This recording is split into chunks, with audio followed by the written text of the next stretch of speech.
শুভ দুপুর বন্ধুরা, চলে এলাম আমার আজকে রান্না নিয়ে। আজকে রান্না করে চলে এসেছি।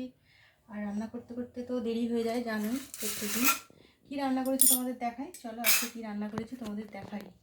এই যে দেখো, প্রথমেই করেছি লাউ ভাজা করেছি। লাউটা কেন ভেজেছি জানো তো বন্ধুরা, ডাল দিয়ে করবো বলে লাউটা রেখেছিলাম, কিন্তু ডাল দিয়ে কাটতে কাটতে ছোটো ছোটো করে দেরি হয়ে যাবে, ওই জন্য আর কাটার টাইম নেই, সেই জন্য বড় বড় করে কেটে ভেজে ফেলেছি। আর এখানে দেখো করেছি ঢেঁড়স তরকারি করেছি, আলু পেঁয়াজ কাঁচা লঙ্কা দিয়ে করি তো তরকারিটা, ওই জন্য তরকারির কালারটা একটু সাদা। আর এখানে করেছি মুসুর ডাল। ডালটা একটা চুলের মধ্যে কী ছিল মনে হচ্ছে, একটু পড়ে গেল। এই যে দেখো মুসুর ডাল করেছি, মুসুর ডালটা ভালো না, সেই জন্য খাজা খাজা হয়ে আছে দেখছো বন্ধুরা। আর এই যে মুসুর ডাল করেছি, এটা করেছি গিমে শাক ভাজা, আর এতে একটু পেঁয়াজও রয়েছে।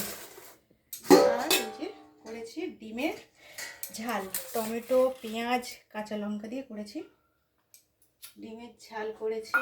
আর করেছি এখানে নোটে শাক ভাজা, আর গিমে শাকটা সিদ্ধ করেছি।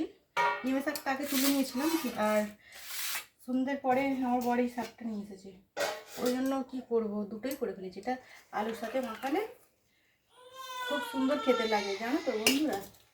আর এই যে দিয়েছি এই শাকটা মাখার জন্য আলু দিয়েছি, আর মিষ্টি আলু সিদ্ধ দিয়েছি, সে কাঁদছে।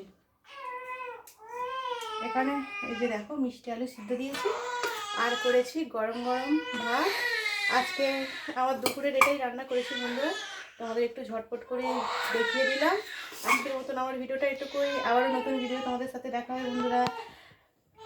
খাওয়া দাওয়া করে নিই, আর তোমরা না খাওয়া দাওয়া করে থাকলে করে থাকো। আজকের মতন টাটা বন্ধুরা।